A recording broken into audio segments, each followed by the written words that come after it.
We saw the future with some of these guys. I look at Reggie and it's like, yo, you see what Blacko is? The biggest Ghanaian export outside currently. Within in certain key markets and talkability is Blacko. Shatawale Tiosikan. Onyenche.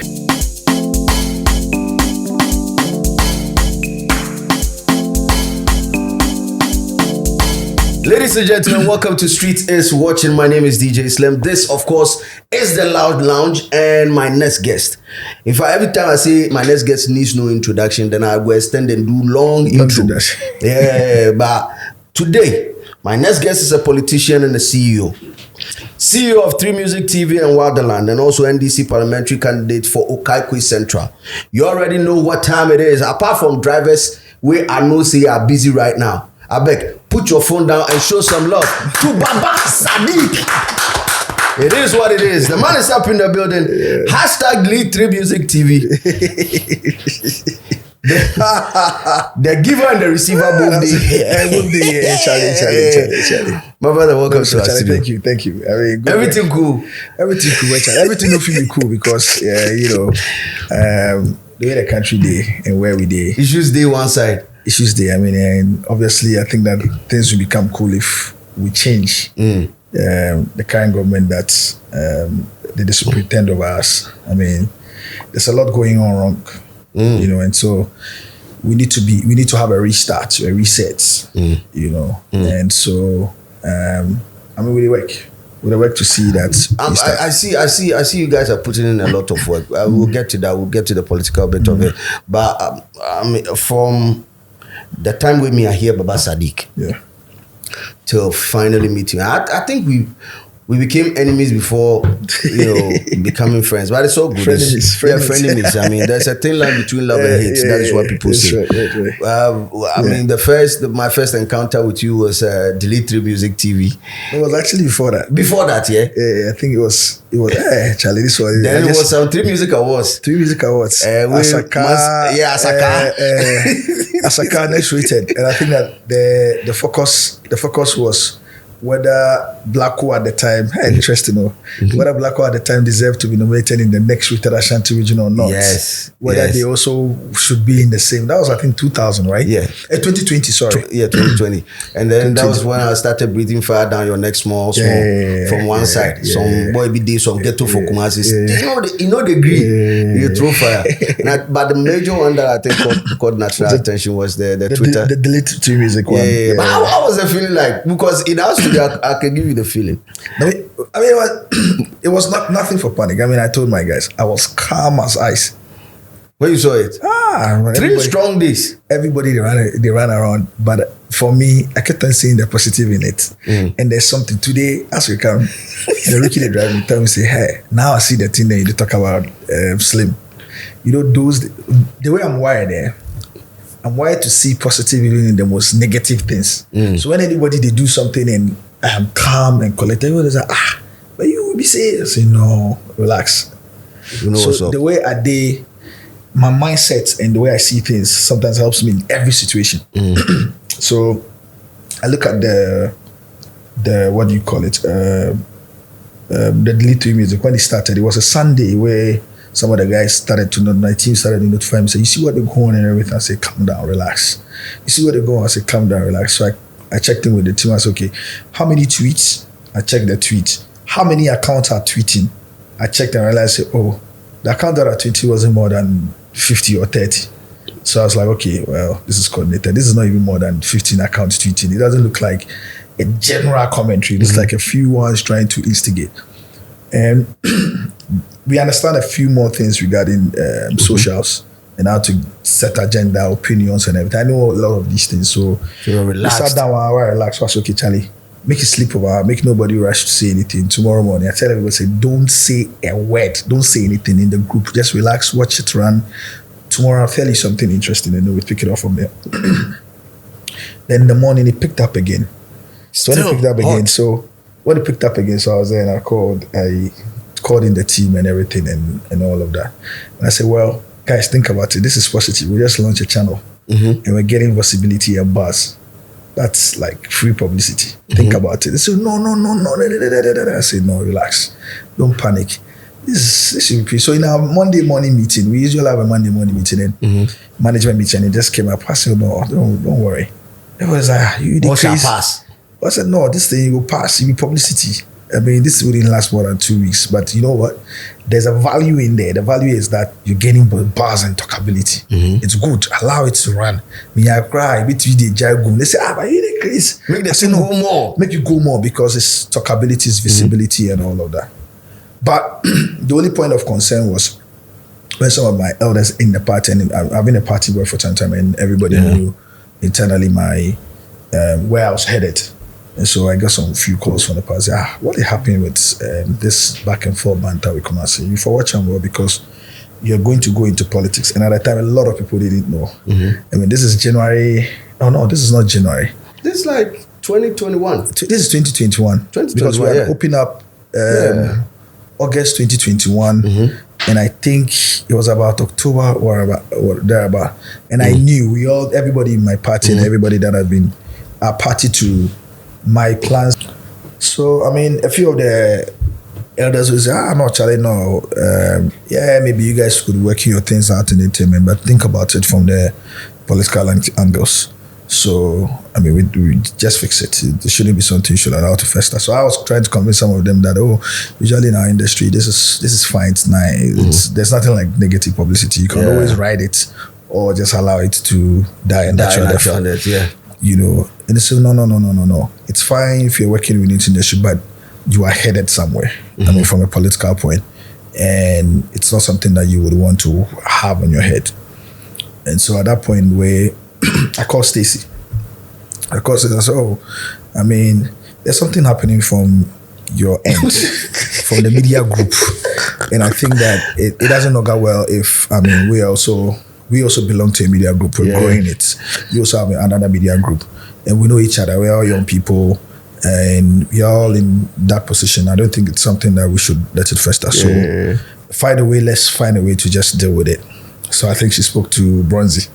That was when I heard the call. That's why I'm laughing. Yeah, she spoke to Bronzy, I think myself, and then I think, did we do a 3-way call? I think so. And then we had a conversation. It's like, you know what? Let's see how this thing ends. And me too. I did that wrong. When they call me. When they call me, so I was on the phone with Bronzy and Stacy. Stacy was like, wow. I've seen that you and Sadiq are going on social media, and Sadiq is also a brother. So no. Make a dragger. No, and you know the interesting part. Quite usually at the time, I call the team sometime, I take my office, I say, I need this guy. He said, Ubodam. This guy ways, I said, no, I need this guy. This guy, I need him. I need somebody that's as opinionated, somebody that know who he is. Yeah. I need him because at the time, we knew we were preparing the studio, the radio studio. Yeah. And I'd started together with the team, started to brainstorm the content and the programming, and I needed like a hard-hitting, intellectually driven morning show, quite different from whatever exists, you know. Of course, a bit more sensational, but it will be on point from the opinions to the issues to the angles, the convictions that was going to be shared on the show for be on point. And I'd watched a number of shows and I had a reference point in mind. So in terms of the number of people I need, I said, I need this guy. Everybody said no. I said no. There's something about this guy. They drag you. So I say I go back. Now before that, you know, you're taking on a few issues on the 3music Awards. Yes. And so I took time and I watched. Immediately, I'll be curious. I watched and know like almost everything. Sometimes, you know, before we sat down, we were talking about Umar Barada, the new CEO for Manchester. Yeah, that's how I'm here. I've been following him for like long. If I start to talk about sport or football, you will be shocked. Same as politics. So I start to discuss politics, economics, law. You wonder, this guy, what's up? He be so me I read and take interest in everything, anything at all, particularly when I get my time, books and all of that. So I took an interest, this guy, the way everybody will look at his surface, I'll go deeper. So I spent time to listen to the shows. Like, okay, what is exactly they are saying? I need to pay attention to see if it's just like... Does it really hold water? Or just so I will spend time, Sundays, me do fear in the night. I'll spend time to watch the show, listen to every opinion by everybody and see, okay, what are they saying? okay, does it make sense? Is it constructive? Is this for clout? Is this to just create an attention and to drive? So at the point that I had formed an opinion, okay, I see where they are coming from. But I also sat down like, okay, I think these guys are also trying to get attention of Ghana. So I saw that, okay, the style was that let's take on the trendiest issues and carry them hard and go on a particular tangent so we can get attention. Trying to prove the point that we don't need to leave Kumasi to get attention of Ghana, but we can do it from our own corner. Which you did perfectly. You got everybody's attention. So I paid attention. I was listening to it, and so I had followed out for some time. So that led to 3music. And just about the time we were dealing with it, I said, I need this guy. If I have my way, I'm going to push this guy. So I told my partner. I told my partner about it. And I said, Charlie, there's this guy in Kumasi. In one of our conversations, I said, I need this guy. I'm far. Okay, so because the team, it's not my only opinion. Sometimes you raise it and then you know. So I mean, we had the morning show, and we had our initial team, which is doing great. Yeah, VG and the team and stuff like that. I really like the content way they go on for. Yeah, so that be how they go, but that be how I saw it. So from that point, and I think I told you some time back that rather interestingly, it gave us some good publicity in Ashanti. Exactly. Because there were a number of people that didn't know. I had gone to an agency and the agency didn't know. Wait, you guys started a channel already? I say, yeah, because the style was just put it out. We hadn't done any marketing, no outdoor campaigns. It was just managing our socials, no any major campaign or marketing to push it out, because we're building and we knew we were going to do a launch. The launch we followed by a campaign like the way we did it when we launched the channel and everything, and we're building it bit by bit. But it gave us some visibility and talkability. Some jump start. And so that's like I said, that is the value I saw in it. And that means you owe me some points. Somebody. You owe me some points on one side. But then how did it start? I mean, from 3music TV, from 3music Awards, then 3music TV. But for 3music Awards, if my memory serves me right, it started from 2018. Yeah, there about when you had a partnership with. The content started. So they do Muse Africa. So Muse were running that music lifestyle based entertainment content on. I got an idea. For me, I mean, it goes way back. The idea to do this has always been there. When I worked with MTV based in Ghana. So Rudy was an MTV-based country director, and I was his guy. I was his assistant in Ghana. So there wasn't any single MTV project I didn't work on, from the Big Friday show, the Road to Mamas, to making the video with Girl Green, making the video with Anthony Mandla. Chavo Kofi Kra was on it. Like years back, I worked on almost all these projects with MTV, and so all these things kind of shaped me, and I saw the model they were running. I saw the thing. I was like, okay, this is something that in future we should be able to either bring that here, right, or we should create our own. Then I joined Viasat One. I mean, running programs and at Viasat, the parent company of Viasat Modern Times Group, MTG, at a point in time acquired Trace TV. Okay. And this is, I think, 2013, thereabout. They acquired Trace TV. No, 2012, 2013. I was at Viasat at the time.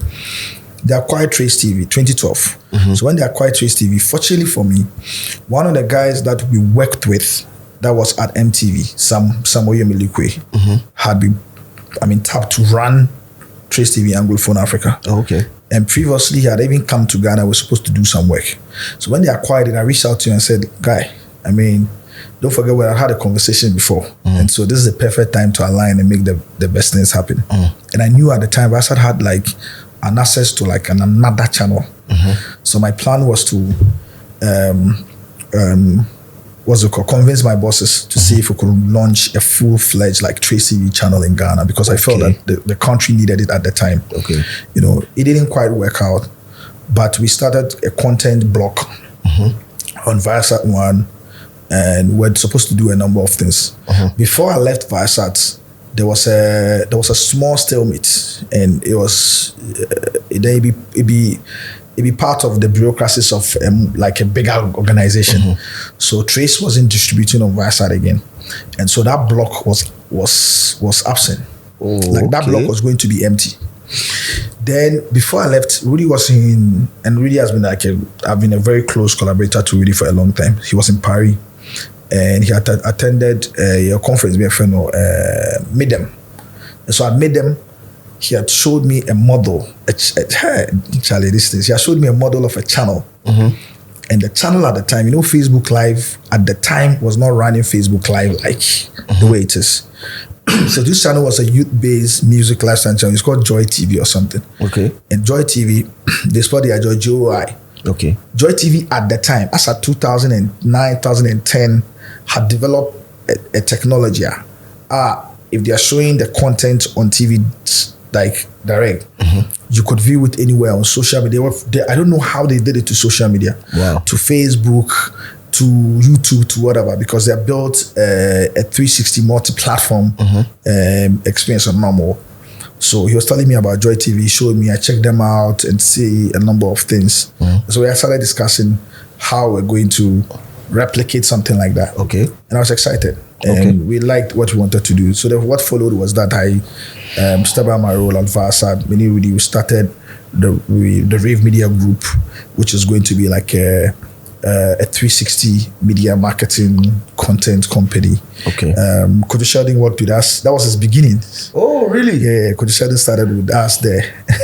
That was the beginning. He was with us at Rave Media Group. But hold on now, I said before he went to OMG. Before, okay. So I think that at the time, not our account, be troll account, one of friend, Pretty Ella was then Rafi. And he was with us at the time. Kojo Sheldon, Joe Wackle, and a couple of them.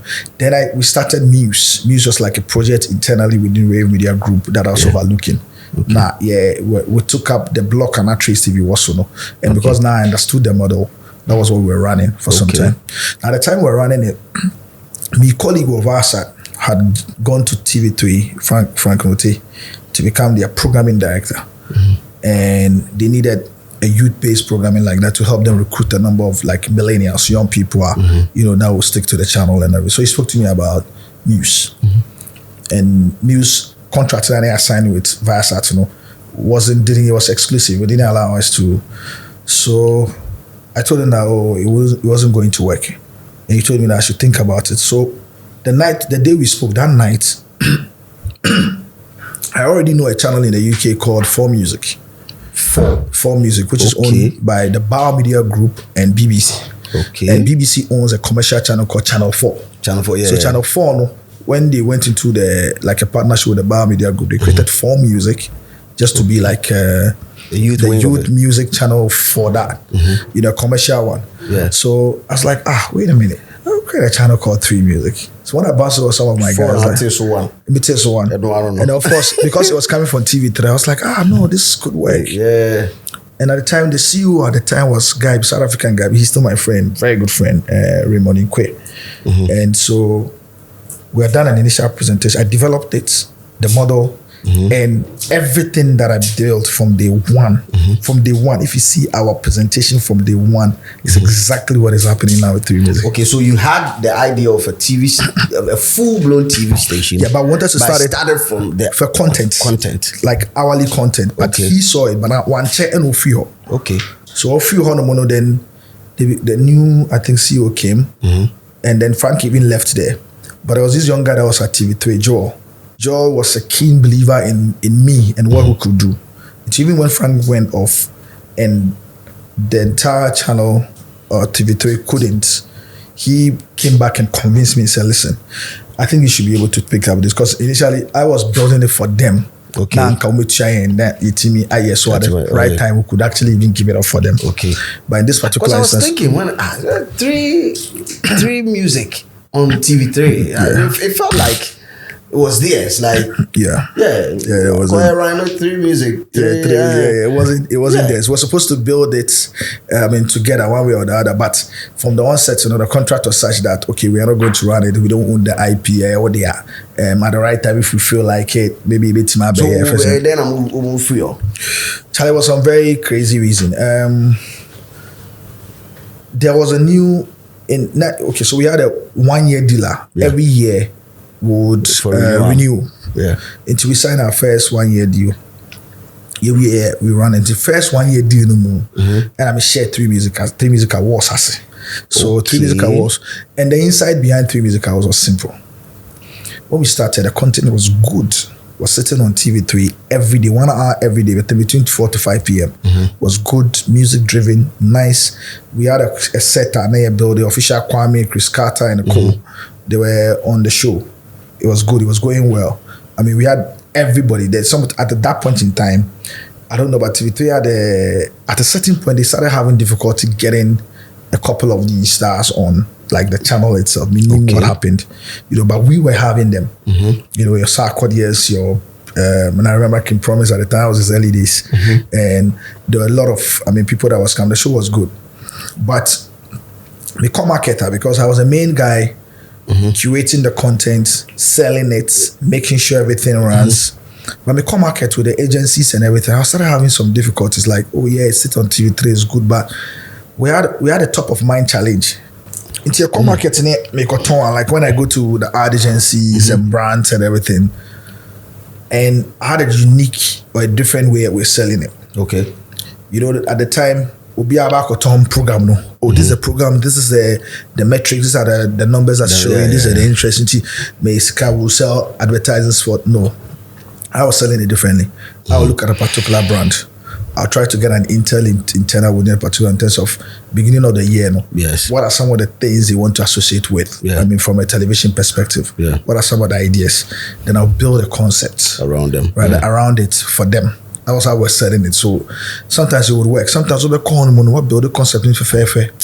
They look at you and I say, no, Charlie, this thing, in Japan, like a foresight and idea the idea we have. The foresight had a strong top of mind as like the only music lifestyle, and so they get a lot of budgets on that. Into corporate defense and brand in the beyond my idea now in Japan, this level of professionalism and care foresight in a way. But I didn't want Uncle Foresight, Mom. So airtime. So I think at the time they had a challenge in dealing because I think everything was done by English, and so now you obviously were different on to saying and. A lot of them spoke to us directly, say, like this kind of ideas and everything was going to come from here, So I sat back and looked at it and I realized that, okay, the challenge was top of mind. Because that's a strong top of mind. So regardless of how interesting our content was, that sat on TV3, how innovative we're trying to sell, first that's top of mind. So I sat back. What will we do to create a very strong top of mind of the brand? Was two things, events.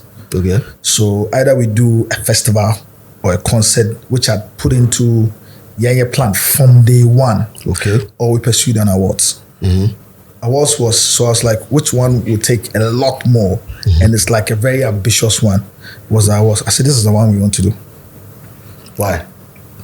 Because that's what we require more. And I knew that it would drive the brand faster than that. And also because I had in mind that we were growing it into a channel, I had the mindset, I had the foresight that by the time we're ready with the full channel itself, the top of mind and the buzz and the talkability we've generated was going to be it was going to make it easy for us to market the channel.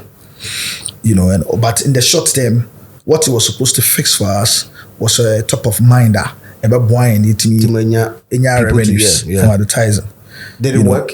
It worked. But when I shared it there was at the time a brand team activity, because we started running by May 2017. By August, my manager said we wanted to do an hours. I was relax. Charlie, this thing no pick up self yet. This no catch 1 year. You won't come do hours. No, relax. I was like, this is the feedback I want. I've always been like that. When a lot more people are saying no, the question is why not?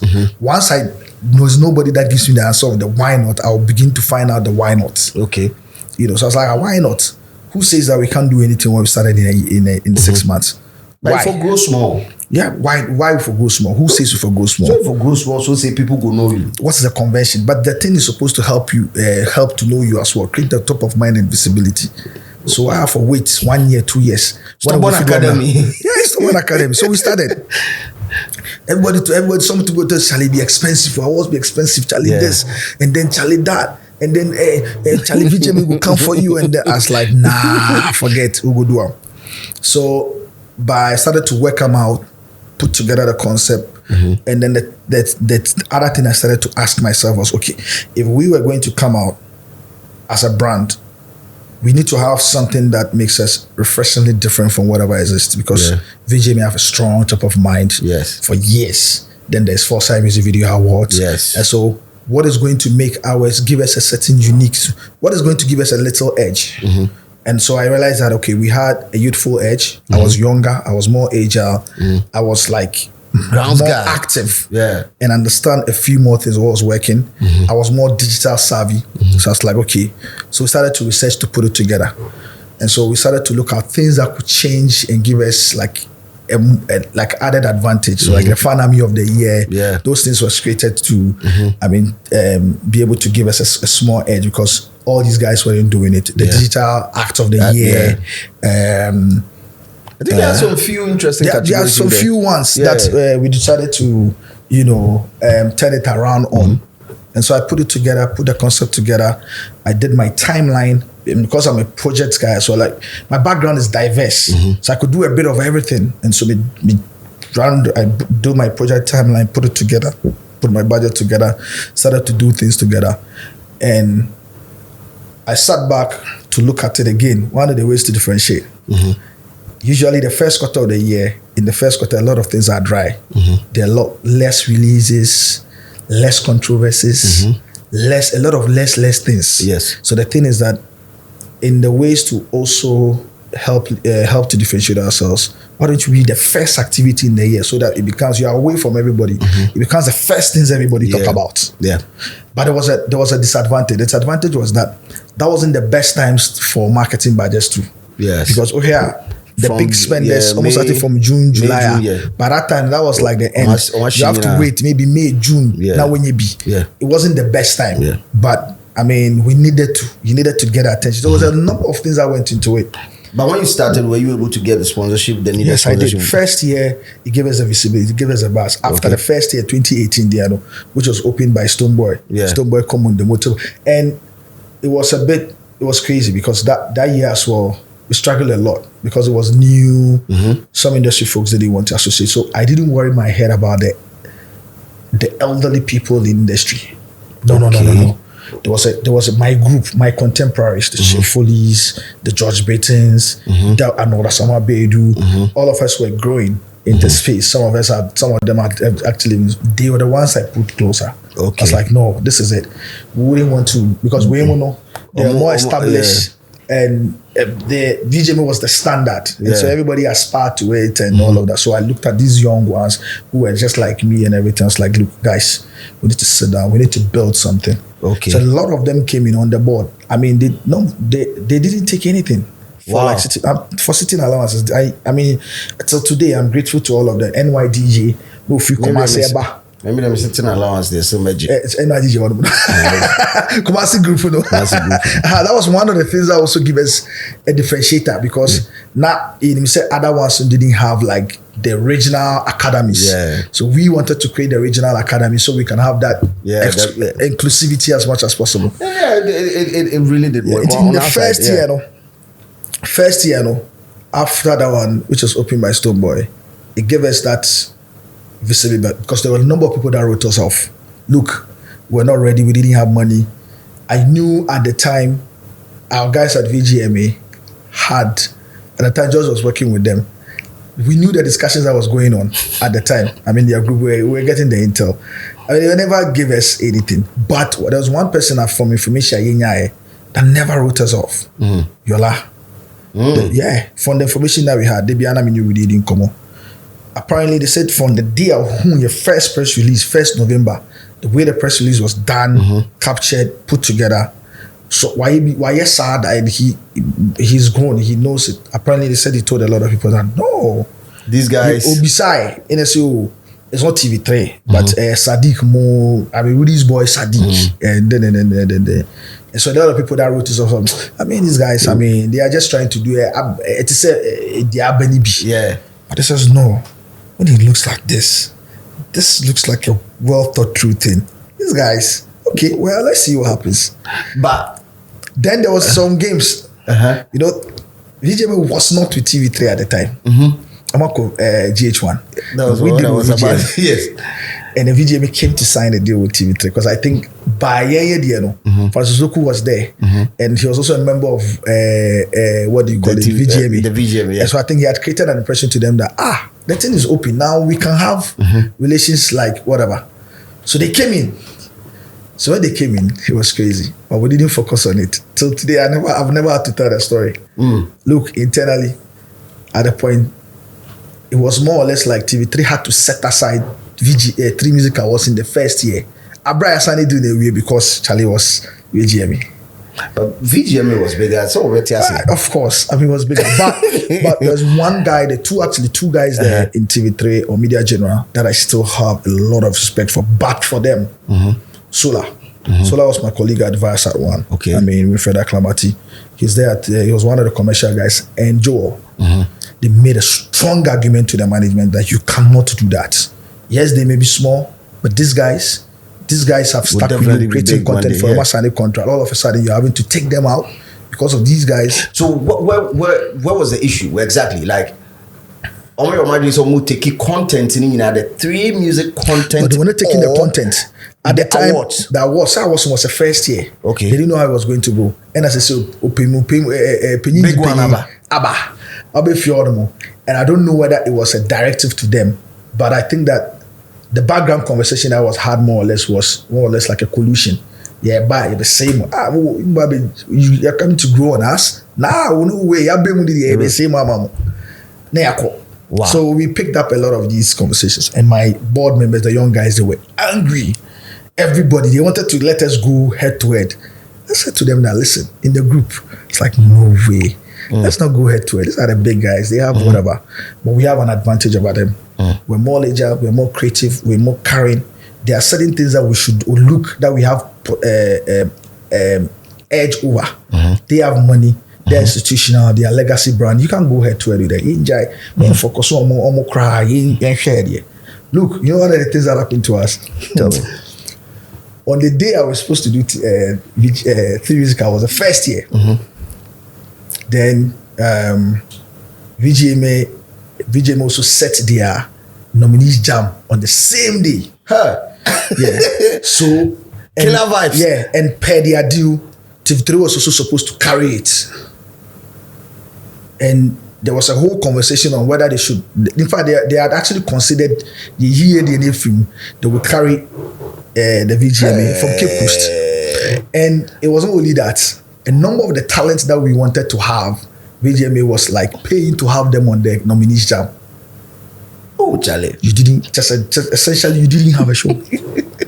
And also at the time, we didn't have money. It was my industrial relationship. Yeah. It was my relationship with Richie, Albert. So I mean, that could get me Kidi Kwame, who had come at the time. They were fresh. It was my relationship with R2B's, Kim Promise at that time. And a lot of people don't know this. One of the first managers that worked with Kim Promise was me.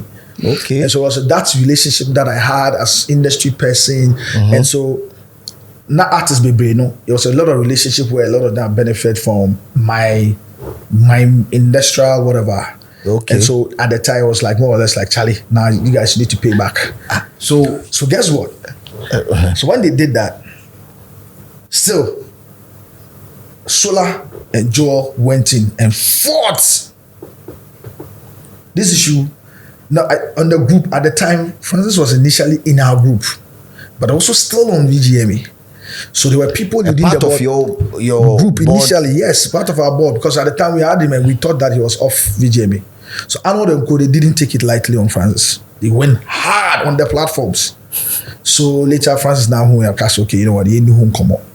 To frame ya and I'm a buyer, and no FSA doing come on. So there was a decision that was made that okay, they can't carry the VGMA. But VGMA as part of their contractual obligations to Vodafone wanted it to carry live. So they have to shift instead of shifting it to the next week, they did it the Friday before. Again, still, if they do it the Friday before, you still don't have their talent, because if you're supposed to do it the way you're supposed to do it, that Friday where you needed your talents to do your dry run, dress runs and everything, you the way you keep post. Charlie, proper mafia move. but I was not one to be shaken by that.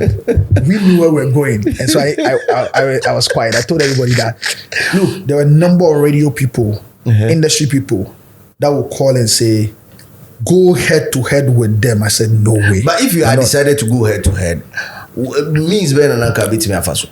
Okay, so I mean, there were a lot of people. Because they had more money. It's not the more money. Okay. We could have built it on clouds. We could have been the underdog sympathy. There was a number of things we wanted to do. But there was one conversation I had with Rudy. He saw it coming. He saw that that there were a number of radio people or a number of industry people who didn't quite like the VGMA, for instance. You know? And because VGMA had they had their own perceptions of the organization as a mafia group and everything. And so they saw in us like a group of Michi and everything. And I had one conversation. I said, no, we're not going to allow ourselves to be used for anybody's to further anybody's interest. That's one. Secondly, one of the conversations that we had is that there's a category called awards. So our category, you know, if we impact it, right, in the long run, it will affect you. So if we began, it would affect you. I feel you. Yes, in impact it. Yeah. So, but I don't know if they thought about that. I know a lot of people that would say to me that when I want you, someone, I was like, because I was saying that, I mean, also what's in yeah, and so there were industry people that would call me and say, "We told you, VGMA is anti-competition. They can't allow for these things to go on. And this sound nobody here. I say I'm different. I can't see it from that particular point. I want to ask to focus on building our own brand. We're working on. I kept on saying that. Look, we're working on our own path. We have a plan. Because I've always had a plan from the onset that we're going to do this. Then from here we grow into this. We become an awards. We become a channel. We do this. From day one, whatever is happening with 3music today, including some of the shows, from day one when I created it, we had that in mind. I had it. If you see my original 3music plan, it had everything in there. But how did it turn out? So eventually, they wrote us off. But I mean, for me, my so say there's a name they call me, Step Ricky and Co. They call me what's the word, Ricky? What's that? Fucking lucky. You're fucking lucky. Fucking lucky bastard. Like everybody that had followed me would say that when I'm working on anything and I put in and I'm going, sometimes you could look at it like, that thing, the guy, like, is a guy that uses a Okako crash. Yeah. There's something will happen. Yeah, or that could have boom, but something will happen. Maybe I can't crash. It happens to me consistently. And I'll give you plenty of examples, but sure. And that's why I say to you that that's all of these things is what has, I don't know that it's grace, it's also my thing or anything, but these are some of the things that have shaped my mind that when negativity comes, I see positive in it. Yeah, sometimes somebody you throw negativity to me, you don't know what you may have done. It's like launching my political career with Hussein Adoye. I'll tell you a story on that. But then at some point in time, Ghanaians were comparing 3music Awards and VGMA. Yeah. And one of the reasons, I think that was if I breathed some small fire down your neck at some point, where I think after last 2 years, 3music Awards, I think I was there. Yeah, the last 2 years one, I think you were there. The black one, you come here. No, I was at the black one, the one where you water pop for your top. Yeah. Be like that one, then I did it. Yeah. That one where Asakaa was supposed to be there, right? Asakaa was supposed to perform. Okay. Charlie, that built, Charlie, that performance we built for the boys. And till now, I tell everybody, say, part of the people where they don't make Asakaa achieve their full potential.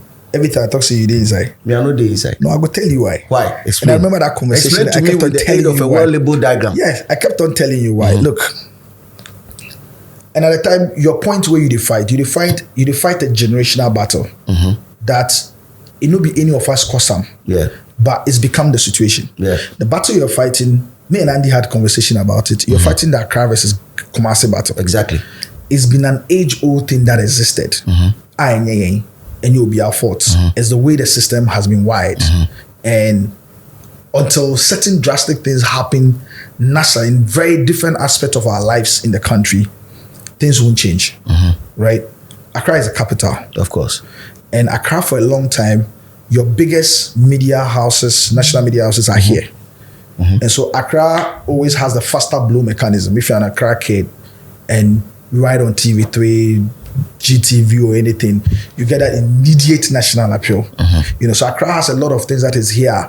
If you are here in the capital, a lot of things could go on for you. It's just like the businesses. Kumasi is, of course, a breadbasket. There's a big market for a lot of businesses. Of course. Meaning business be crowd mono, they've not crossed Kumasi. They are even Kumasi alone, they are fine. They are okay. Yeah. But again, for enough of other brands and everything, whatever it is, you have to also be based here for very, very good reasons. You'd have to have an office here, you know. Yeah. And so you were fighting that. And the argument, we've done it again and again. So one, we saw that you were looking to say, you know, for some very good reason, the boys Kumasi had gotten the spotlight again because of the boys. And the attention was coming. And so we saw that you guys were trying to hide behind that or ride on that to bring back that Accra versus Kumasi vibe. When you finish, which one will come from my side? But we felt it was unfair for these guys because before that, sometimes when you blow, sometimes you need a certain guidance for the next level, right? You need, and these guys had love from everywhere, including Accra. But here you guys were trying to get it, and we're already waiting to help to enable them, waiting to ensure that these guys get to the next level. Everything we can. It was love. Like for a long time, there was some excitement coming from Kumasi. The sound that we're hearing, we saw beyond that. We saw the future with some of these guys. Like I look at Reggie and it's like, yo, you see what Blacko is? That's the perception or the mindset we have of people like Reggie and Co. Then, you know. So this is but here you were. These guys could have formed alliances with people everywhere to help to advance their cause. So you felt like, okay, but then Slim be part of the people who they talk because to. Because we felt like now more from agenda and narrative and more film. It was going to get into the boys' head say, and rather than these people that are sitting outside of Kumasi, they are showing you love, they are doing everything. They really don't like you like that. They really don't like you like that. It was like you should see them like enemies. So what you guys contributed in doing is that for some reason, so they became a world on their own. So they couldn't open up. So now let me explain a couple of things. Number one, this thing, like you said, being a generational thing, 100%. It has been there since Adam. But that's not. But now you move beyond interesting. That be interesting. Then we were supporting Kumasi 100%. But then, granted, number one, my issue wholeheartedly, and I'll give it to you. I felt most of the artists that we had in Kumasi were young, so young as at that time, they had zero idea about the industry. Two, their expectation, if not met, be something where you will feel cripple them. Yeah. And it has been proven time over time, say, Charlie, this thing, if you open yourself to them, it go crash you. But you see, the challenge is that they listen to you. That is where you guys also got it wrong. It's not like, okay, me I will call let's say Asakaa boys right now on phone and tell them, say, hey, my mama will be here. Me say them fight me at some point. They come. Me say them fight me at some point. Me right now, self with me then them, you know, we have that cordial relationship going on. Although they are all my boys. They are all my boys. I got mad love for them, mad respect for them. They respect me as OG. But then where these boys could have been, No, but you should also understand that as at that time, they also had internal issues. Yeah. The Talk situation, which was one of the biggest things really issues that I share with them. The Talk situation came in later. Okay, so let me explain it because the time you go receive the information, they will already get time for them. No, don't forget that we're also following. Like I said to you, I was following every part of the conversation. Sadiq, I will tell you today on record that they had issues with Talk, and out of the Talk issue, plenty things happened. Bro, I'll tell you this. The whole America vibe as a start, I wasn't a part of it. And I've said it countless times. Yeah. I wasn't a part of it. And I wasn't even following it. Till they started having issues. And they came to me that, OG, lie, man, what's your thought on it? That was when I got involved. Trying to save the situation. But then they had the issue with Talk, and they realized that, you know, there were a couple of guys in Accra who was holding Talk down, making Talk look like a baby boy. And then what really sparked everything that maybe you felt like, okay, we will block them small is when there were, people that were aligned to your side, seeing quote and unquote, pushing a Talk agenda as against that. In actual fact, when you look at it, when I saw, and I remember I explained it to you. Yeah. There were a number of developmental things that have happened here. One year, you would think that it's me, but it's a lot of people associated to us, right? I know the people that brought like Empire, for instance, where a lot of people collected to us. But if I talk, say, I'm coming. We launched Boomplay. I brought Boomplay to town, built a team and everything. And Empire and a number of the brands that are coming were initially coming at the expense of the team members or people within Boomplay. So I say, and so it's easy to make the connections. It's you see my hand raise. Sadiq. They're too soon Sadiq because of the connections, which is not bad. It's we could see that, you could feel like a Sadiq hand in it. And so you were overreaching on that. But here's where you probably didn't factor in a lot of things. Yes, ABN boys no direct. But you guys were creating a narrative. Indirectly, they were feeding the narrative from within Kumasi. And so once it goes into their head, independently, it could shape their opinions about how to go about it. Into ABN, they were not listening to you directly, but the narrative has been formed. And but that was way before us. They were way before us. Yeah, but at the time, we said for a long time, Sa narrative it didn't exist anymore. No, it was. Bisa Andy. Sa narrative, for a long time, it didn't exist. One of the people that had been a very key proponent of that narrative, Frankie Taylor said, for instance, at the point in time, OJM, it wasn't a narrative that because a number of the key guys that had the narrative had already come to Accra, and I realized, Charlie, it was all of. We're not thinking. We were not thinking about it in these ways. Okay. So let's explain. Let me tell you back to the narrative, the beginnings of the narrative, because I had followed even before I came into industry around 2003, 2004. I had followed the industry for a long time. Right, was heavily. I think before that there was something, but the MMDHA was obviously on Hip Life. Yes, and the foundation of Hip Life. Yes. Well, a lot of people didn't know this, and that was why I supported Kumasi. Even before Reggie Rockstone had come in and marketed and pushed, founded Hip Life, there was a massive scene of hip hop, rap, or high life, or whatever, what is it called, a mix of it in Kumasi. Like there were stars that was made out of it. I've done a documentary with Ochame Kwame. That documentary is there. It's deep. Early days, me for camera, it would deal Ochame Kwame Eba ni fie Fanti New Towns Abansoro. We covered where he slept, the house. He took me to Ochame Kofi's house. Papa now introduced him to Ochame, some prof guy. We did a street. We went there. I interviewed other people within Kumasi and everything. And a lot of people didn't know that. And I knew that by the early 90s, 1990, 91, 93, 94, 95, Kumasi was buzzing, busy with like rap battles and a whole lot of things that was going on. So what I say, and they had their own stars. They had their own whiskey. They don't know Ochame Kwame whiskey. They had their own Lord Kenya coming out. They had their own whatever that was existing. And when you follow the story of VGMA, a lot of people don't know this. From what I'd read, then the beginnings of it was at the instance of Kumasi-based artists. Because Agro, Amaba Kumasi, and Kumasi had their own stars. Who was going to start first, who was going to start second. And that brought that all this thing. And when you look at Hip Life itself, if you look at the stars, a lot of the stars that had come, right? There are a lot of them that had come to Kumasi. So I know there was that thinking that, Reggie Rockstone never found there, but and also there was a whole battle on who is the second president. I mean, sitting in Accra, he's a second president. I know that thing existed. It was almost as if he was appropriating Kumasi. Abra Kumasi was not getting the credit. So it began from there. But it was memory. But because me, I was hearing some of these things, Kumasi versus Accra thing and stuff like that. But that narrative kind of died down. And a lot of your talents that have come up have used Accra to get the national prominence.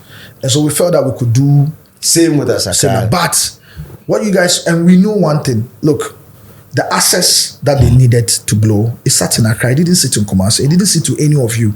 So the reason why I kept on saying, like, I remember I kept on telling the guys, like, guys, make it easy for these guys to open. The access for them to blow, the things they need to blow to, to the next level. Okay, it sat in Accra and other places. Have a conversation right now with any of the boys, any of the Asakaa boys, and they will disagree with you on this point. That at the time.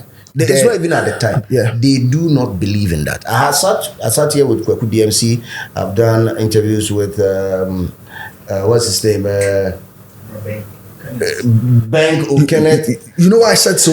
Let me tell you why I said so at the time. Look, the DSPs had their reps sitting in Accra. Yeah. Right? The people could come to you, like Empire. Yeah. Empire obviously came to I think they had a conversation with the But boys. you see, when you go into the conversation, sometimes you need guidance from your side. A lot of the Ghanaian insights or expertise that could help to guide you to get a bet, like the most out of that. A lot of it was sitting here. So I say, and there was something that was growing. In fact, the people that would say Empire, rather than get them here, they were sitting in Accra. The people that would look in and chase the numbers and look at things and make a case and say, let's do this, let's do this. A lot of them sat in Accra. And of course, yes, you don't need to be anywhere to get attention. But just sometimes that's how they feel. I mean, you don't need to. I agree with them. They could sit in Kumasi and build it. Yeah. But there were a number of things that was happening here that could give you that. Look, don't forget, first issue I only in 3music. Yeah. Guess the artist that you people disagreed to be in the next rated. That was Blacko. It was Blacko. At the time, I didn't gain that prominence. He had just come from Konongo and he had a Sun in Money song that had gone on. Tell me where the money is. And a lot of you, that was the original academy at the time. I think it was 2020 or something. 2020. 2020, 2020 going to 2021. Yeah.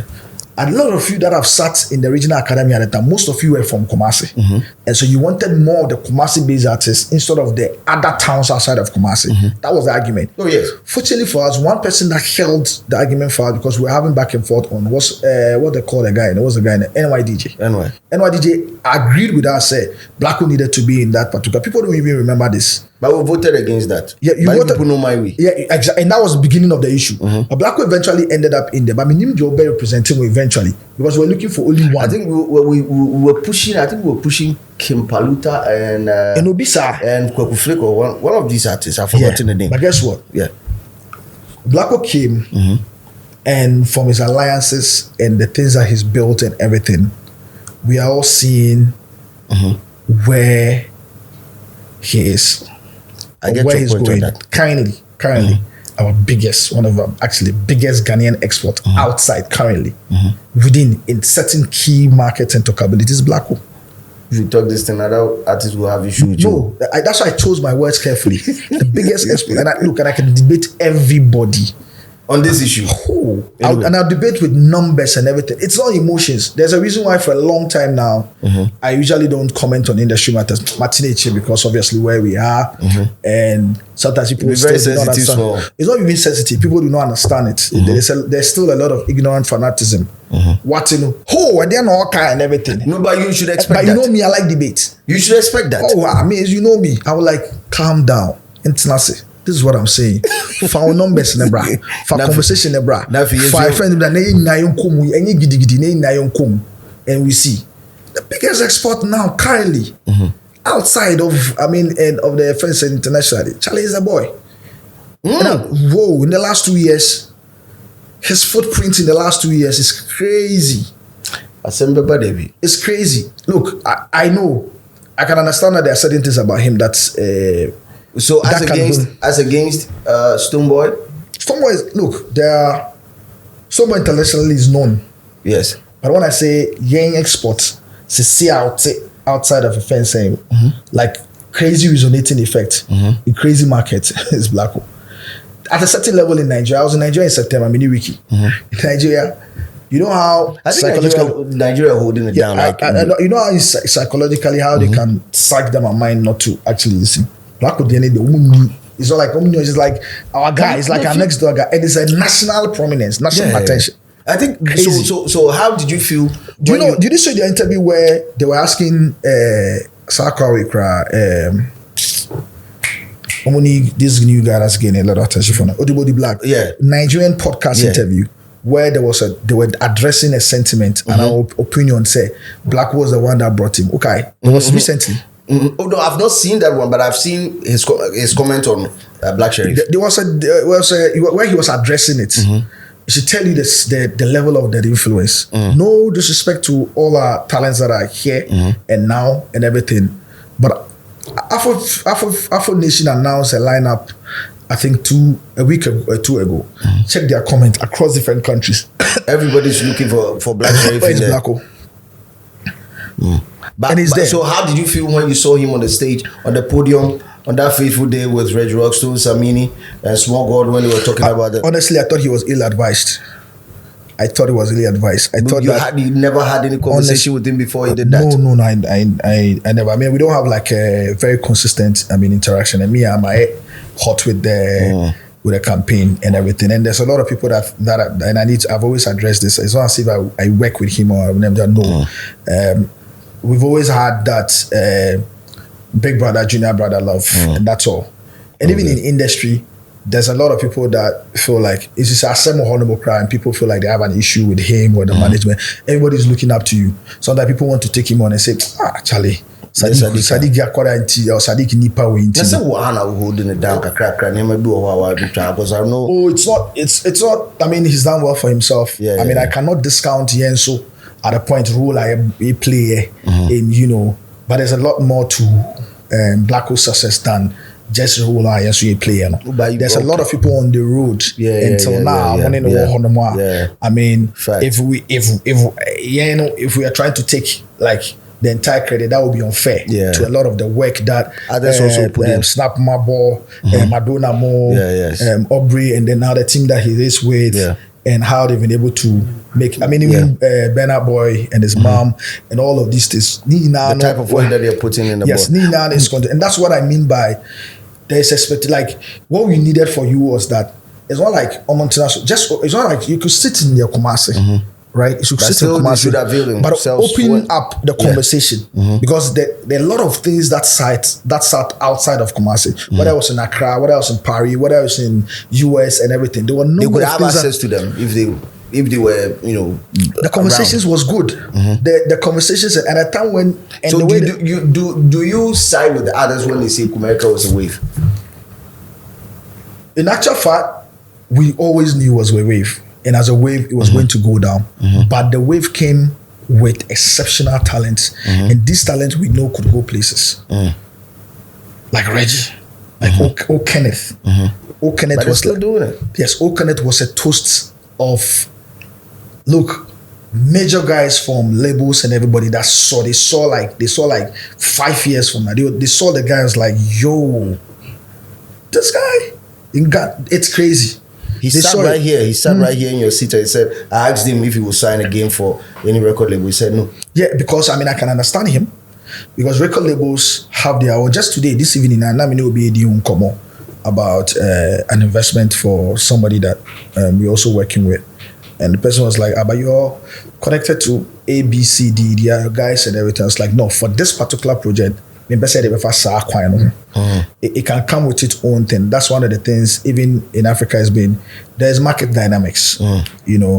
There's proper market knowledge, right? Sometimes a lot of the labels could come into your market with an international mindset in terms of the way things must be done. And they are right. It might not necessarily. But these things might not necessarily work for the market. If you read, there's a first Asha, the videos manager, almost often spoken about and written about, the fact that if the way they blew if on their own, not to the label, because they had to do that the Nigerian or African style. Because the label was waiting to do clearances. I think the EP or something, they had some other artists on it and they wanted to speak to the labels, the lawyers and everything was trying to do. It's there. Look, there's a particular song, I don't know if it's Ricky, should I talk about it? Look, There's a banger Olive the Boy has. Solid song. And that song has Davido on. Processes. That song has Davido on. You know, Ujaya. Team to Tima. And they ever found we be home come on now. You know, we'll get the clearances. That's and now going forward between now and next year, collaborations between African artists, talents to talent, right, is going to become one of the most difficult things because of the existence of a lot of these labels and organizations and everything. Don't forget performances too. Yeah, because of course it's the right way to do it anyway. But for now, in the short term, going forward, it doesn't work for them. So I can understand him when he says that, because he needs a certain level of creative freedom to release us and when he wants to draw. Because I say, you know, you need to consolidate quickly. People will forget about you. I did not poke him.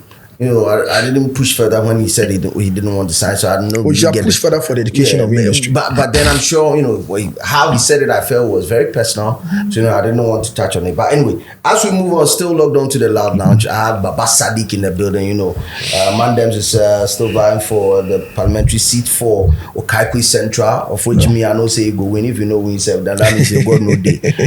Looking at that, looking at the situation we're inside in this country, there, it's time for us to. In fact, a lot of the young people there wants the change. But your political ideologies, be like go inside. By your political ideologies, briefly on that one, what do you stand for? For me, you personally, not that of MPP, or not that of NDC. NDC. I mean, for me, I'm big on social development and creating sustainable livelihoods for people in the country. Okay. I mean, I think that it's the way forward. I mean, it's the way forward. I mean, ensuring that people that are employable, have the employable skills, could be provided. We could create a situation where they could get the jobs, or people that do not even have the employable skills. There will be a system that helps them. I mean, to get training at. I mean, even zero cost as much as possible, and get the necessary support to enable them start off. You know, or even people that are involved in trade or entrepreneurship could then the necessary boost or support to ensure that they're able to create like sustainable enterprises. You know, which will help them also employ a lot more people, and obviously social development, providing the necessary development within the various different communities, constituencies in the country that would improve the lives of the people. That's good. Looking at the base or the number of people that you have in your constituency, that could really help. But then this morning, I think I was on radio. And then we were having this conversation on our big story, and it had to do with Kwesi Oten's comment that he made about the 24-hour economy. One of the flagship ideas of the NDC for the 2024 elections. For 2024 election. And surprisingly, we asked people if they understood the concept or the idea, of which myself I was struggling a little bit. Although I'm saying that maybe I don't go vote, but even if I vote, chances that I might vote for the first time in my life vote for the NDC be high. But still, I do not understand the concept and what it is. Or the 24-hour. Can you help us? So let me break it down. What we're saying with the 24-hour economy is simple. That currently the country, as it stands now, largely is run. Say a 12-hour is running a 12-hour economy essentially. 6 to 6. I mean, they run, and yes, 6 to 6. They go on my 8 to 5. 8 to 5. I mean, 8 hours, essentially. So what we are saying is that the way it is, are very limiting. But there's a reason why there are companies, organizations that would want to run 24 hours. But maybe at the cost of operations, organization, it will become so major, and it's a deterring factor into Muntimi. So what I say, and so what we are saying is that, and so if, for instance, within that same 8 hour na omorani sesiano, maybe there have 50 people that they are employing, and so if they say they want to go that and that, because the cost of running it for a 24 hour service, 24 hours, is scary, They cannot even start it, not to talk about even employing an extra people to come in.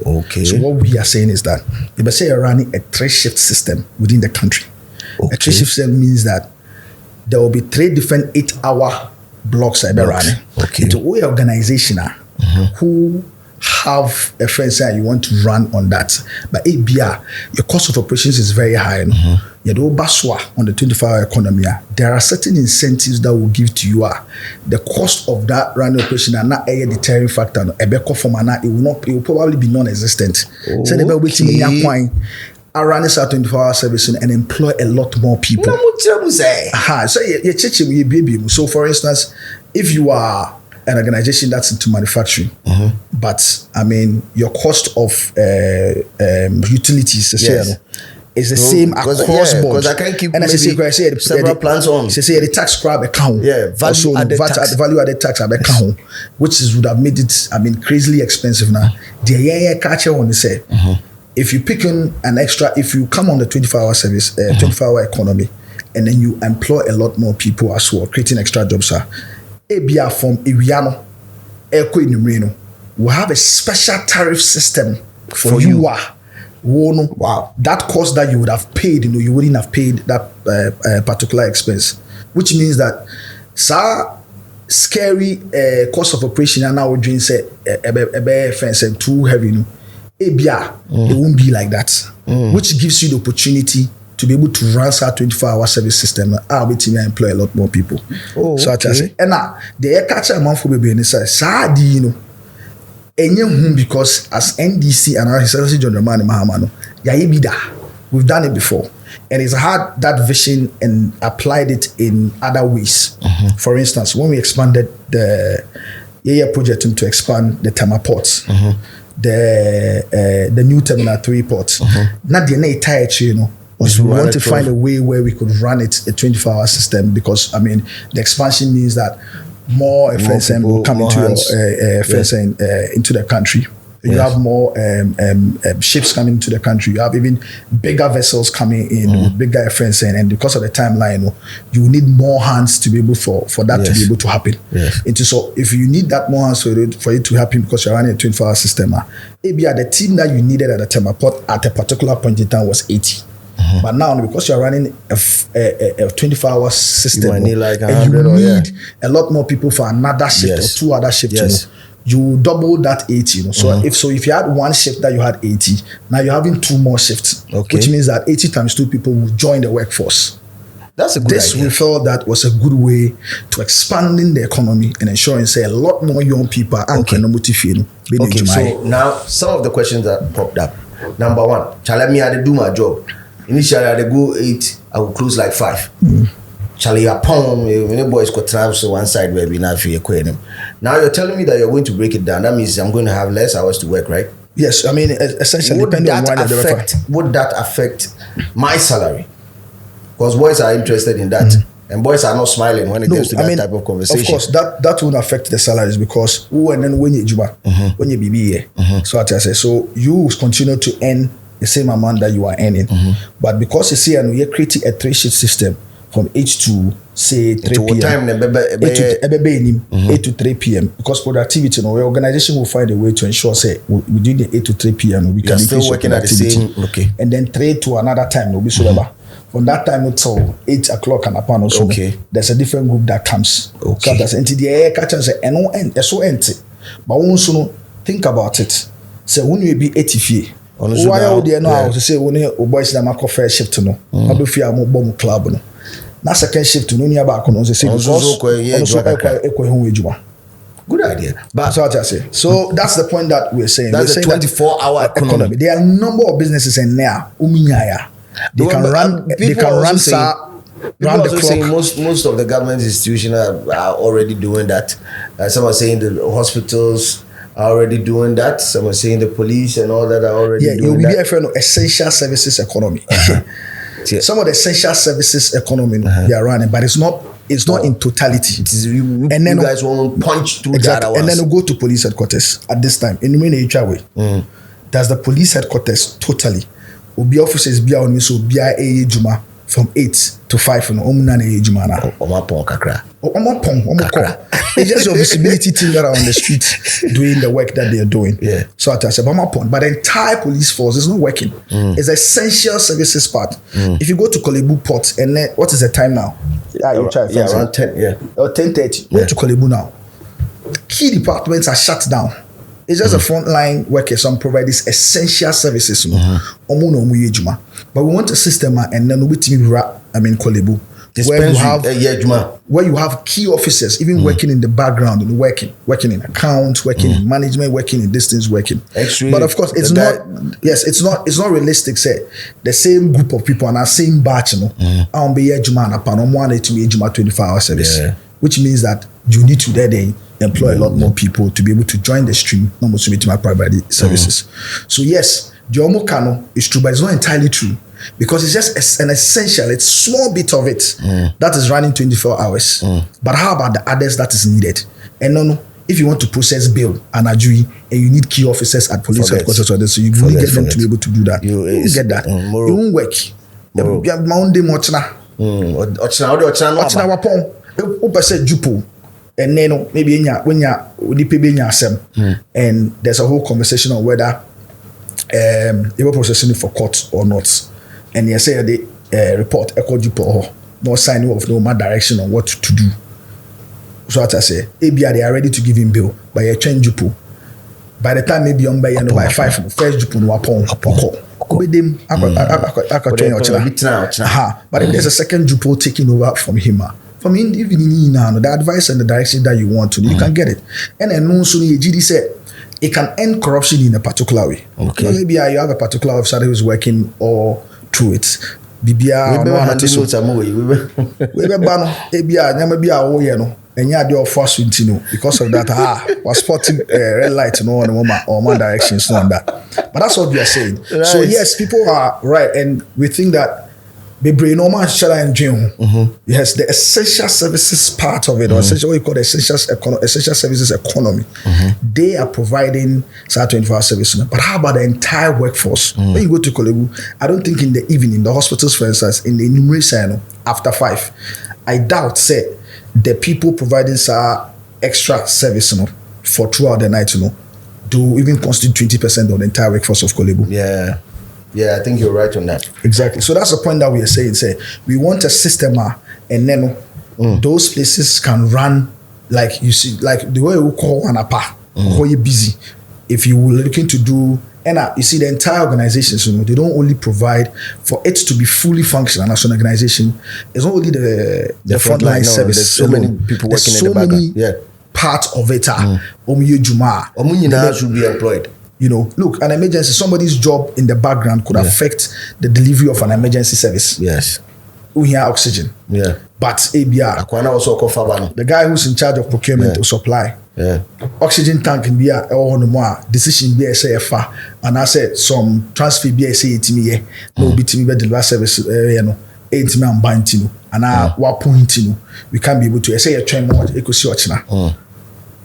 So I say, but if it's running all round robin, it means that a lot of your people that are actually living looking for that oxygen on China or China, my guy and I be signing off and supplying the aba. Be a course is here. It is what it is. So that's what we are saying. 2024 election year, we've already seen so much.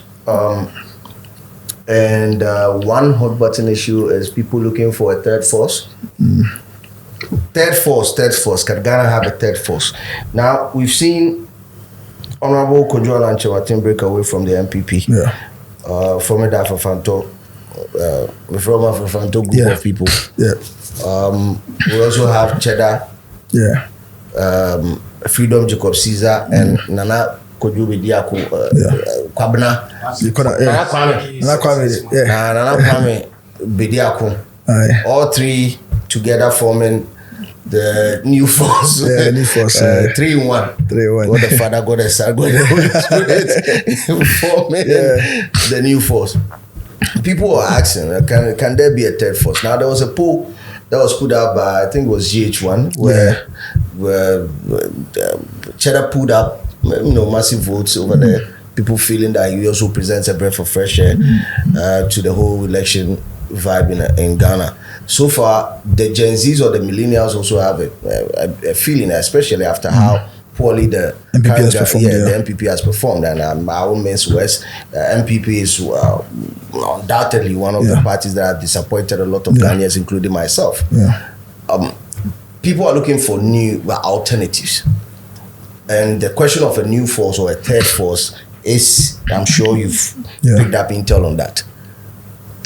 Is there a possibility that there will be another force in our political dispensation that is as big as the two major parties? Well, historically, if you look at it from the beginning of the Fourth Republic, you see that it's always been a challenge for third forces to emerge because of the way things are done and things are structured. You know, it's quite difficult because from the beginning, the country has been divided politically, has been divided along two different school of thoughts. You know, and the two different school of thought. And if I want to break it down to make it practical for everybody, you call it the UP school of thought, and then the CPP school of thoughts. So what I say, so that's how I want to break it down for everybody. I mean, to see it, and so you see that the CPP school of thought, you know, is what has morphed and gradually landed with NDC. The UP school of thought is what has morphed, gone into different parties at a certain point, alignment, movement, and then other than the NPP. before. So it's that two school of thought that has always run. Now it's consolidated in the two different parties, NPP and NDC. Yeah. And over time in the Fourth Republic, you know, we've seen how difficult for the forces to emerge because it's crazily expensive. You need boots on the ground in each and every constituency, each and every polling station area. So as I say, it takes a longer time to be able to create and organize that structure. It needs to cap it. I mean, it's not, there are people that would identify with the ideology. There are people that would identify with money and how you do some things. You know, there are people that would also even be sucked in by their social orientation around where they grew up, what was visible, and all of that. Usually, it's very, very, very expensive to be able to put that together within a 10-month period to go into an election. So and then when you see, I mean, social media is very powerful, of course, in particular among young audiences. But winning an election combines a lot more things, including social media. It goes beyond social media.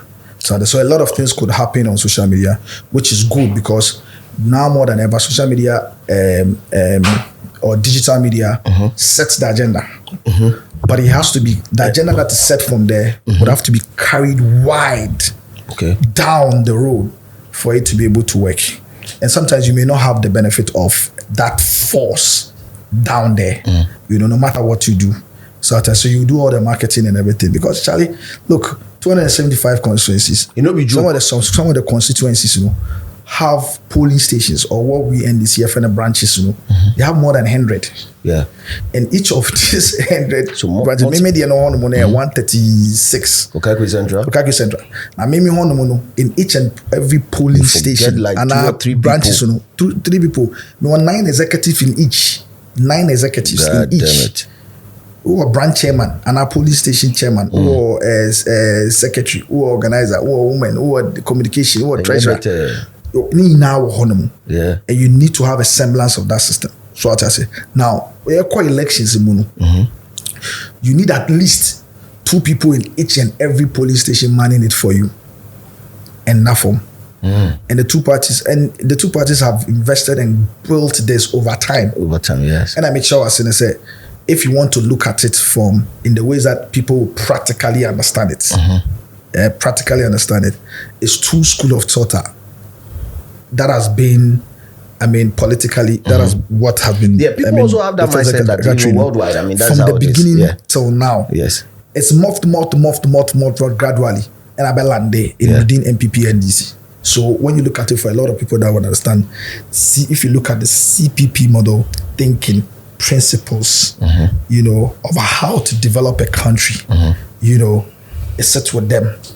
The UP capitalism idea of how to develop a country. So she crown alliance in air blare because each of the party, even though we say maybe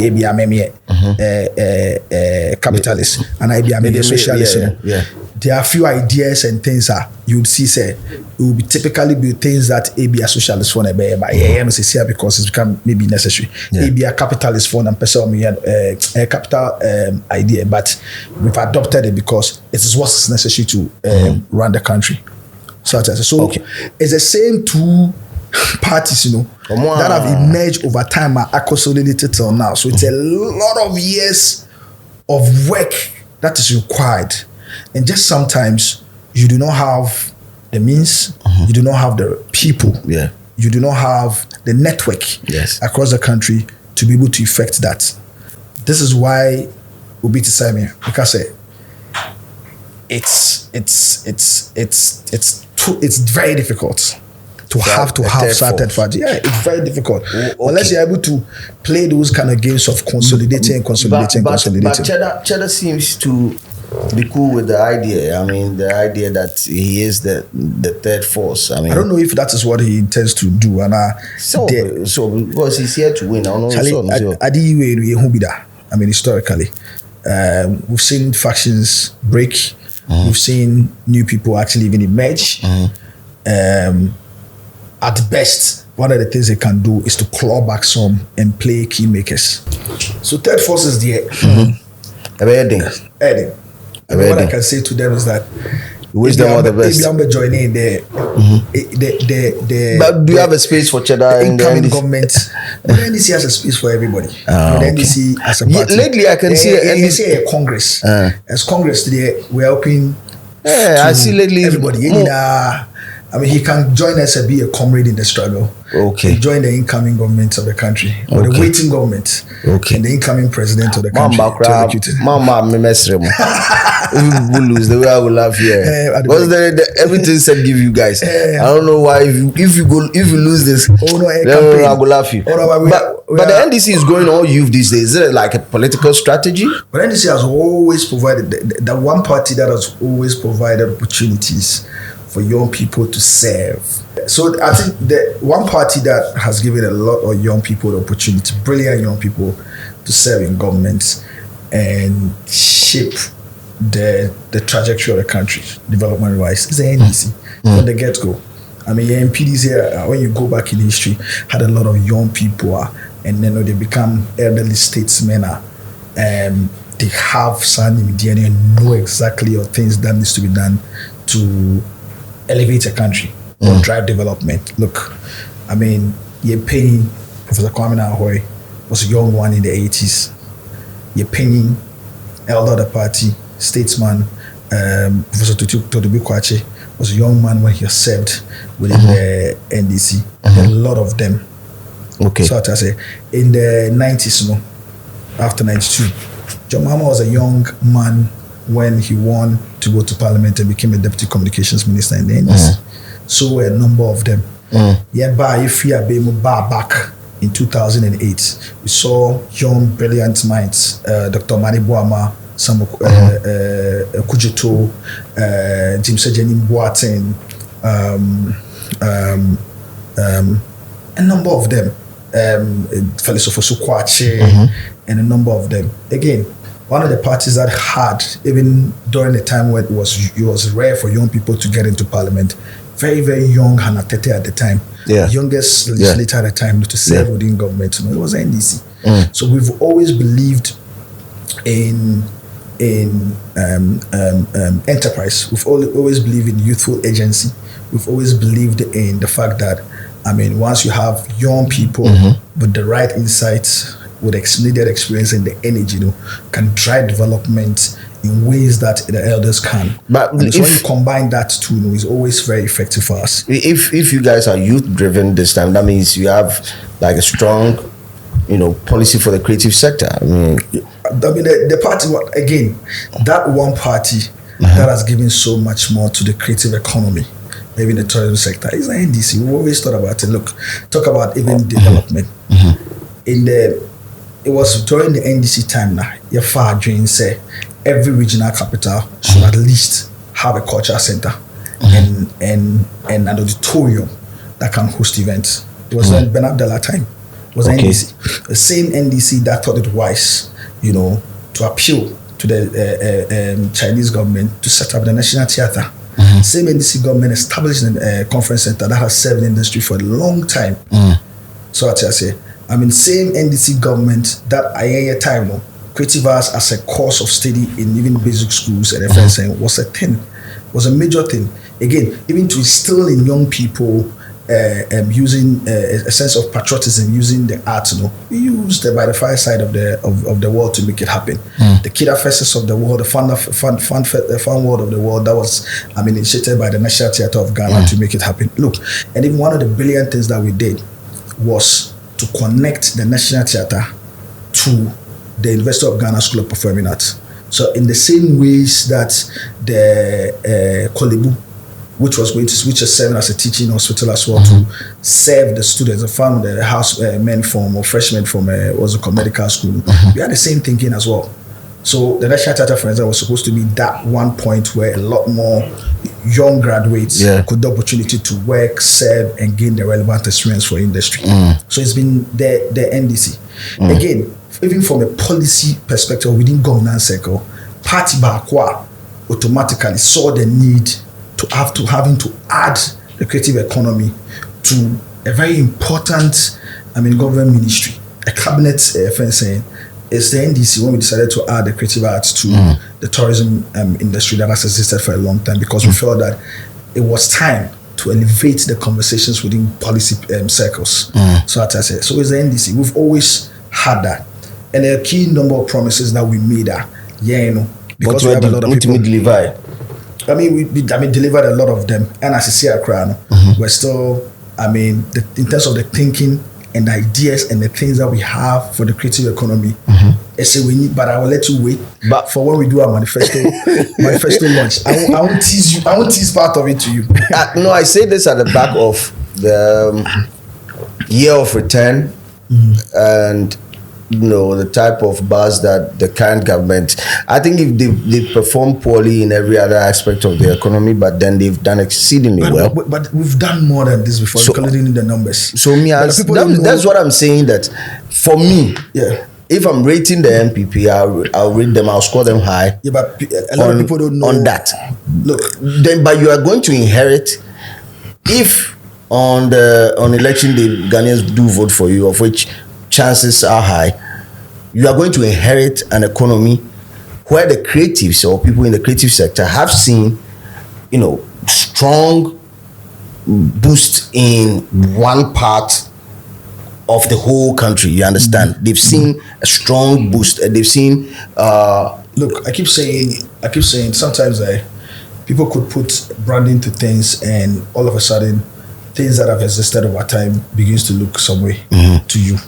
Right, you believe we all be naming? Let me say, exactly. I mean, December in Ghana, right, which is that component of your returner, in that bars and everything, has been growing and progressing and evolving for more than 20 years. Cast your mind back to December, from at least December 2000 till now.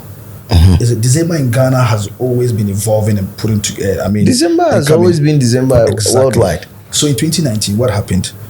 I mean, Year of Return was largely launched on our slave heritage as a country. So the idea was to use our slave heritage. Don't forget, it was a year of the return, 400 years of the return of people in the diaspora. And Ghana was positioning itself to, within particularly the summer period, to get a lot more of the diasporans, right, or black diaspora, to come back home, and Ghana being the home. Because, I mean, if you look at it within West Africa, that's one country that has almost more than 40 castles and forts. I mean, that was the point of the slave trade, was Ghana. And so the argument that we made was that this is where you're talking about home, this is where our ancestors came from, this is where you need to connect home to. So as I say, these kind of concept, I mean, when we did that with Panafest, it was huge in the summer period. Panafest was massive and huge. Subsequently, after Panafest, first MPP Omoba Abemo, they tried to do what they call, I think, the Joseph Project. Which was they were supposed to have moved on and proceeded with Panafest. And on one year, they wanted to have a different branding. And so one way or the other, I mean, they killed Panafest. But what Panafest is, as you experienced it in the 90s, with that huge people coming in within the summer product, was the thing. Ideologically, that was the idea behind the Year of Return.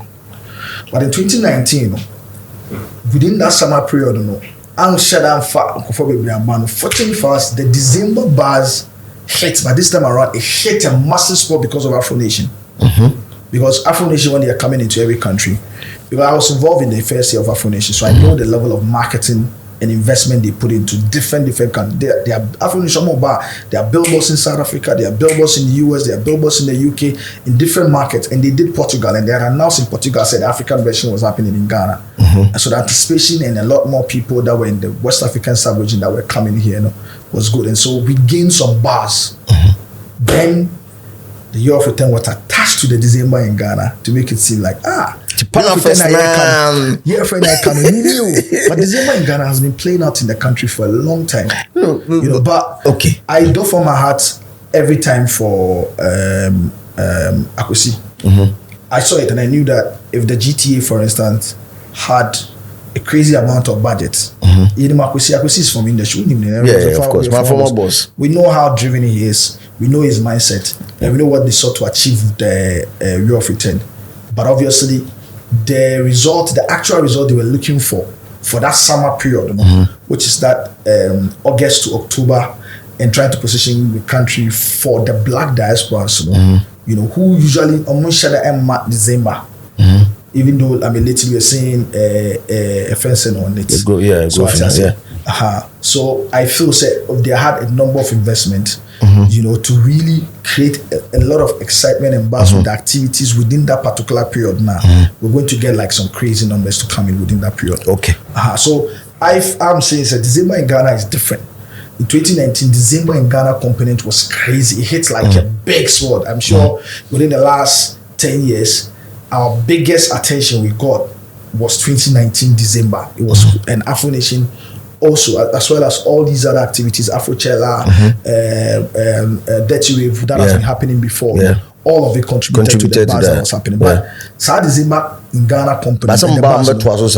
Of course, it's something that has been there for long. Akwaba. Akwaba started the whole movement of December, Yebe Fiabachele from the UK.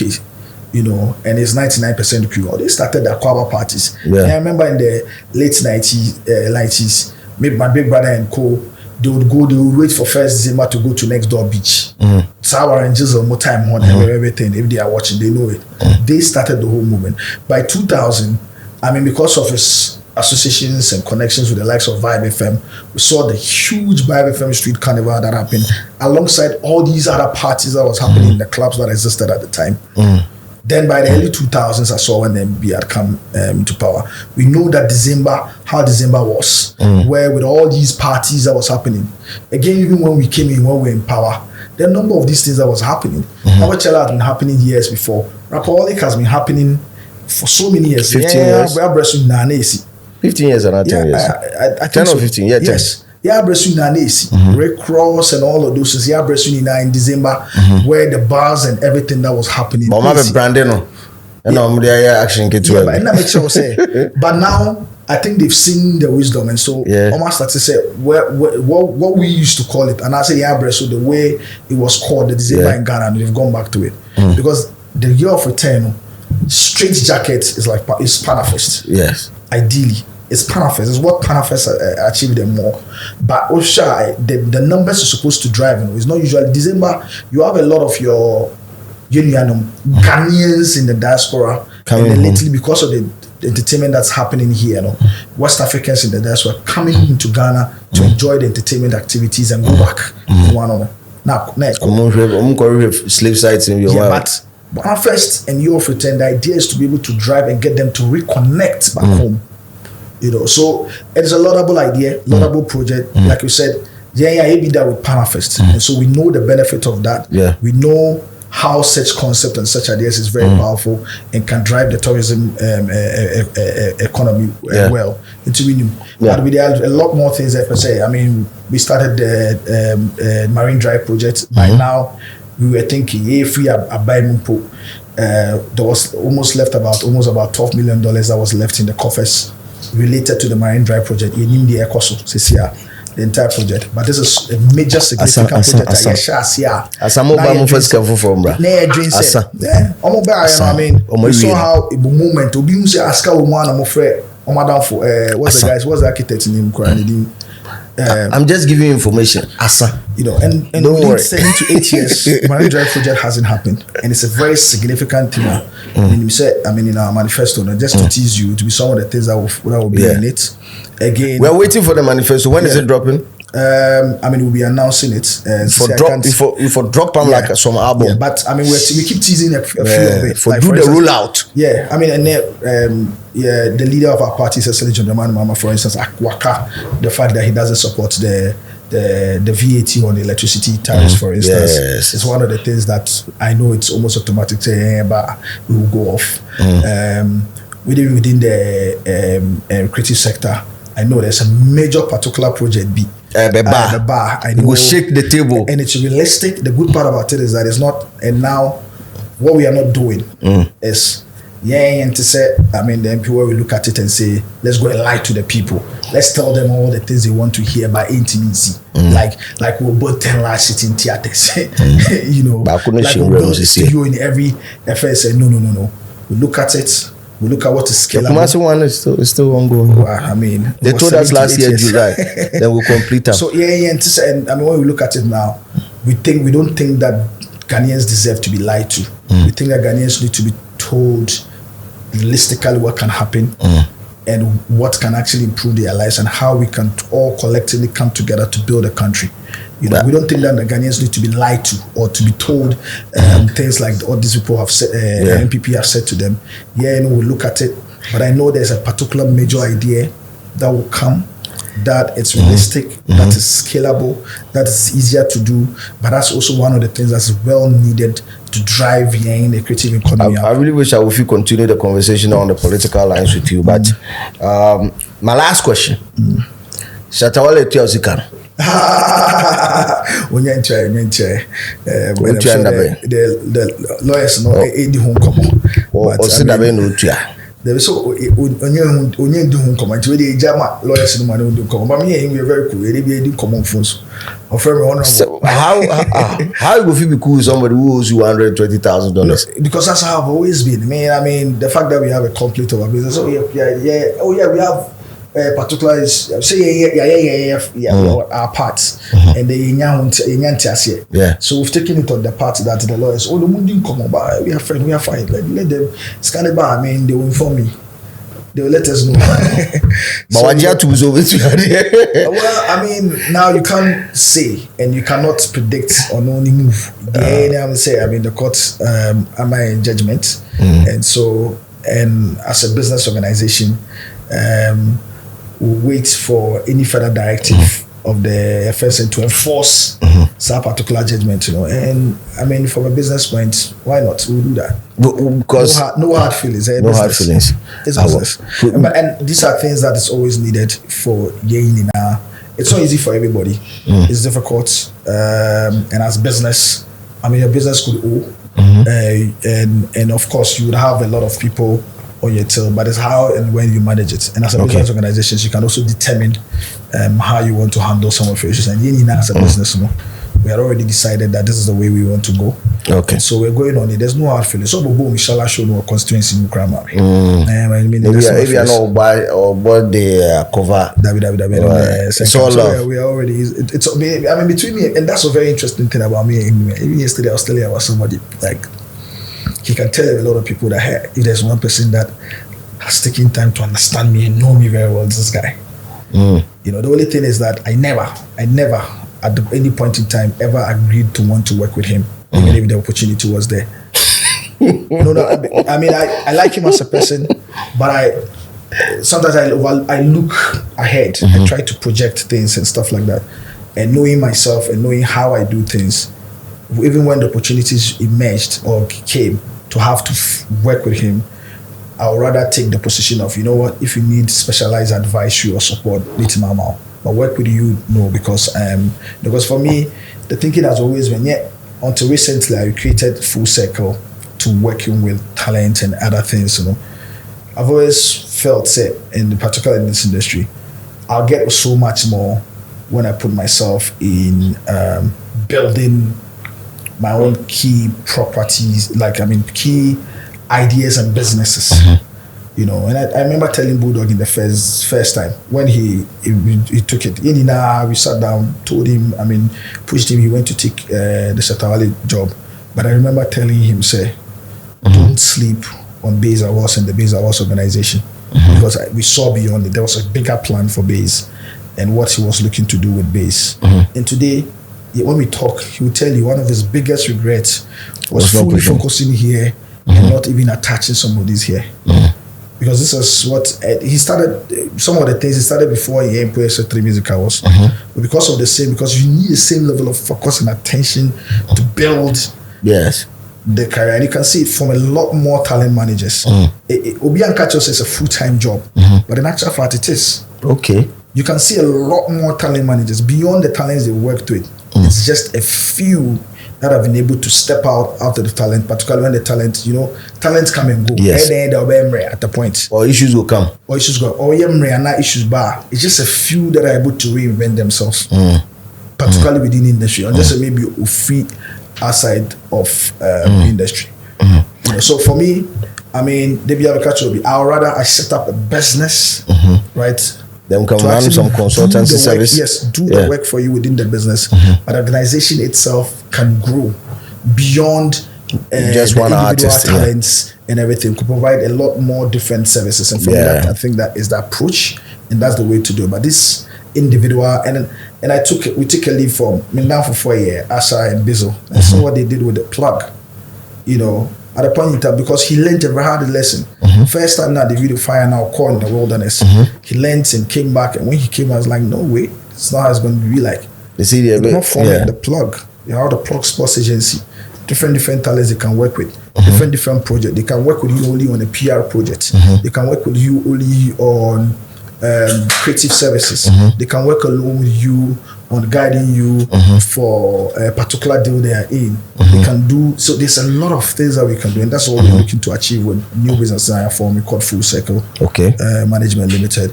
And so that's how it's like. So while in here, there's no hard feelings. When we sit today, every time he can tell people, say, hey, oh, you see this guy, if he come between the two of us, you will be third person, because today, this is how they fight. Tomorrow we do this, we stand the street, they laugh. I'm out in the range of our family, in the front, my didn't come on my side.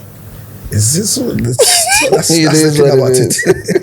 Anyway, Baba, thanks a lot for honoring my invitation, Charlie. We wish you all the best, and I know for a fact that we can't campaign for you in your constituency. We need a change. We need a breath of fresh air, and also we're still waiting for your party to drop your manifesto. I'm particularly keen on reading more about your ideologies for the tourism and creative industry. And NDC for the creative economy. Creative economy. And also we're running 24 hours. Fantastic. Of course, there are a number of industry. One of the key industries are we're creating these things. Is a creative industry. Recently, a couple of young nightclub entrepreneurs who didn't come on a podcast. I think it was Black Volta, where they were bemoaning the high utility rates, and then the taxes, the number of taxes they've had to pay, and then hospitality organizations are paying almost 27% taxes. Different components, and they will pay other local statutory payments near the end. And so because of that, if the organization or the particular place can run 24 hours, but they want to run their lounge and I say their restaurant services. Now for it maybe the lunch and all of those things. But you're charging him for that particular period. He doesn't need the first, but you're charging him from the same amount, per tariff, and you're charging him the same in the night. So she looks at it and says, okay, where part do I get a lot more money? Maybe an adjoint team, maybe running a special tariff for the Eviana. Eviana, they run a lot more service from Eviano. So I say, so that from Eviana, or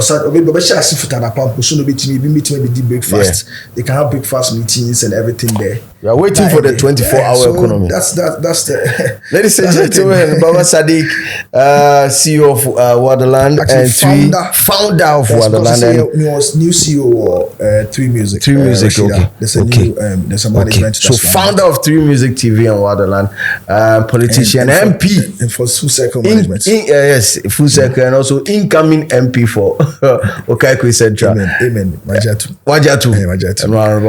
It would happen. Street is also Okaikwe Central near community because street is always watching.